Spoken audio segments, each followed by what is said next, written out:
जब युद्ध समाप्त हो गया तो मच्छिंद्रनाथ ने मारुति से पूछा, तुमने मुझे स्त्री राज्य जाने को क्यों कहा? मारुति ने समझाया कि यह सब एक प्राचीन प्रसंग से जुड़ा है। जब रावण का वध कर श्री राम और माता सीता सहित अयोध्या लौट रहे थे, तब माता सीता के मन में विचार आया, मारुति राम के सबसे प्रिय भक्त हैं, इनके कल्याण के लिए विवाह, संतान और सुख संपत्ति होनी चाहिए। लेकिन उन्हें संदेह था कि ब्रह्मचारी होने के कारण मारुति मानेंगे या नहीं। माता सीता ने मारुति को बुलाया और कहा, पुत्र, तुम स्त्री राज्य जाओ और वहाँ की रानी मैनाकिनी से मिलो। वो तुम्हारी 12 वर्षों से दर्शन करने के लिए तपस्या कर रही है। माता का आदेश सुन मारुति स्त्री राज्य पहुँचे। वहाँ मैनाकिनी नाम की रानी राज करती थी। उसने मारुति को पाने के लिए 12 वर्षों तक तप किया। अपने शरीर का मांस काटकर अग्निकुंड में आहुति दी। शरीर हड्डियों का ढांचा हो गया, फिर भी तप जारी रखा। अंततः मारुति प्रसन्न हुए और उन्हें अपना दर्शन दिया। रानी ने कहा, तेरे हुंकार से यहाँ की स्त्रियां गर्भवती होती हैं, पर मैं स्वयं तेरे साथ होना चाहती हूँ। मारुति ने कहा, माता, मैं ब्रह्मचारी हूँ, यह मेरे लिए संभव नहीं, लेकिन हाँ, आपके अगले जन्म में कलयुग में मच्छिंद्रनाथ यहाँ आएंगे।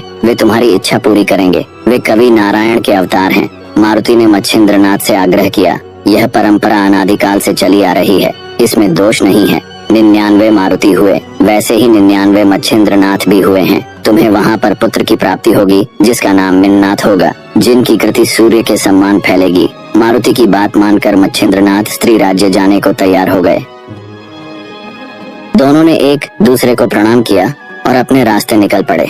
मारुति से मित्रता करने के बाद मच्छिंद्रनाथ हिंगलाज देवी के दर्शन के लिए निकले। यह देवी कोई साधारण शक्ति नहीं, बल्कि ज्वालामुखी के समान प्रचंड तेजस्विनी महाप्रदीप्त आदि शक्ति थीं। जब मच्छिंद्रनाथ देवी के विशाल द्वार पर पहुँचे तो वहाँ 8 महाशक्तिशाली भैरव पहरे पर खड़े थे। वे मच्छिंद्रनाथ को पहचान गए। उन्हें याद था कि अश्वत्थ वृक्ष के नीचे उन्होंने साबरी मंत्र द्वारा सभी देवताओं को अनुकूल करके उनसे वरदान प्राप्त किए थे। भैरवों के मन में यह जिज्ञासा हुई कि इनका कार्य कितना सिद्ध हुआ है, इसलिए वे रूप बदलकर सन्यासी बन गए और दरवाजे पर आकर बोले, कहाँ जा रहे हो? नाथ ने कहा, मुझे देवी का दर्शन करना है। भैरवों ने बताया कि वे यहाँ के द्वारपाल हैं और जो भी देवी के दर्शन के लिए आता है उसका पाप पुण्य पूछकर ही अंदर जाने देते हैं। यदि कोई अपने अपराध छिपाकर प्रवेश करता है तो द्वार संकरा हो जाता है और वह वहीं फंस जाता है, फिर हम उसे दंडित करते हैं। उन्होंने कहा, तुम पहले अपने पाप पुण्य का हिसाब बताओ, फिर अंदर जाओ। मच्छिंद्रनाथ ने शांत भाव से उत्तर दिया, मैं पाप पुण्य नहीं जानता।